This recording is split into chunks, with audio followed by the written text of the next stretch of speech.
विधायक पल्लवी पटेल जी हमारे साथ हैं। पल्लवी जी, जो मुद्दा आपने उठाया और आपने सीधे तौर पर सबसे पहले जो मंत्री थे उनके ऊपर आरोप लगाए, पर आज जो प्रेस कॉन्फ्रेंस में चीज़ें निकल के आई कि डीपीसी में अधिकारी ने जिस तरीके से चीज़ें आगे बढ़ी उसके बाद तमाम चीज़ें हुई। आप अब दोषी के तौर पर क्या आप मानती हैं विभाग में अधिकारी का दोष, मंत्री का दोष सीधे तौर पर? देखिए, विभाग में जो नियम कानून इसके अनुसार डीपीसी हो ही नहीं सकती, और अगर डीपीसी हो रही है तो किसके आदेश पर हो रही है?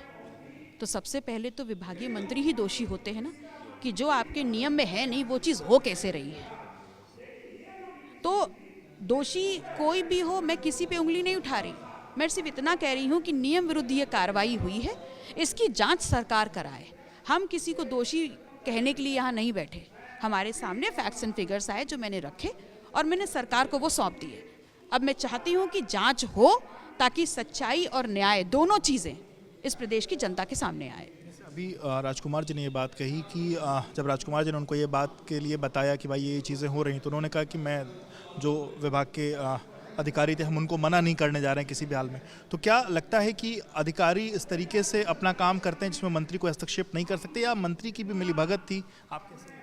देखिए, राज बहादुर जी एक बहुत ही सीनियर व्यक्ति हैं और उन्होंने काफ़ी जो यूनिट्स हैं उसमें काम किया है, और ये उनके काम की गुणवत्ता ही रही होगी कि उनको सीधे सीधे मंत्रालय से अटैच किया गया।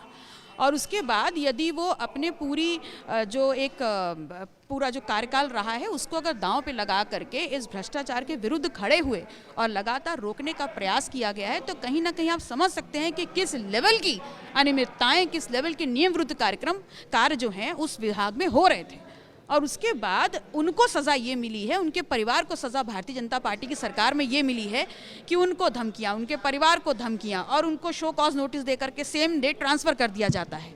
तो क्या ये गलत नहीं है? और आप उस पटेल समाज को कह रहे हैं सरदार पटेल की कसमें खाई जाती हैं ईमानदारी और सच्चाई की।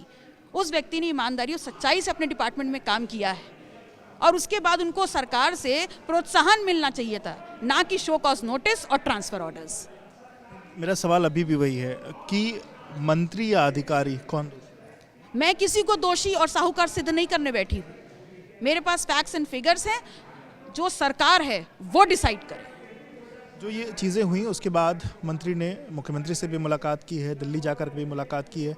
क्या लग रहा है कि उनका मतलब अब क्योंकि जिस जांच की बात आपने उठाई थी, आपने मुख्यमंत्री को पत्र लिखा था, राज्यपाल से मिली थी, उनका पक्ष भी आ गया है? क्या लग रहा है जो आपकी लड़ाई थी वो कहीं कुछ आगे मतलब उसमें न्याय की बात? देखिए, मैंने आप लोग के माध्यम से एक इंटरव्यू सुना था जिसमें वो कह रहे थे कि ऊपर जाने की औकात नहीं है और अगर ऊपर जाएंगी तो थप्पड़ जूता खा करके चुप हो जाएंगी। तो कहीं ऐसे ही कुछ उनके साथ तो नहीं हुआ है, क्योंकि मैं तो कहीं ऊपर नीचे गई नहीं। तो अब आप उनसे पूछ लीजिएगा कि उनके साथ क्या क्या हुआ है। पर कहाँ, यहाँ लखनऊ यूपी की बात करें? नहीं, मैं कहीं भी नहीं, मैं तो सीधे राज्यपाल से मिली।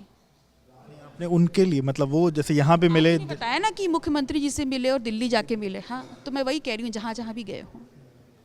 अभी फिलहाल इस लड़ाई को, क्योंकि आपने जो चीज़ें बताई कि कोर्ट में भी मामला गया और जो कोर्ट का कहीं ना कहीं एक तरीके से उसका जो ऑर्डर था उसके विरुद्ध चीज़ें हुई हैं, तो क्या ये लड़ाई आप आगे मतलब कोर्ट में भी आप लोग जाएंगे? कैसे इस लड़ाई? देखिए, मैंने अभी ये सरकार के ऊपर छोड़ा है कि जांच करें, और जहाँ तक मेरी जानकारी कहती है ऐसे कोर्ट जो प्ली हैं वो ऑलरेडी कोर्ट में जा चुकी हैं। लेकिन क्योंकि मैंने सवाल सरकार के सामने खड़ा किया है तो मैं चाहती हूँ सर्वप्रथम क्योंकि विभागीय एक है और सरकार के अंतर्गत आता है, तो सबसे पहले सरकार इस पे इंक्वायरी करके नियम के अनुसार कार्रवाई करे। बहुत शुक्रिया बात करने के लिए। तो आप पल्लवी पटेल जी को सुन रहे थे। उनका साफ तौर पर ये कहना है कि अभी फ़िलहाल उनकी सरकार से उम्मीद है, क्योंकि सरकार से उन्हें सवाल उठाया था और सरकार ही इस पूरे फैक्ट पर पूरा जो कहीं ना कहीं कार्रवाई करते हुए चीज़ें जो हैं वो साफ करे।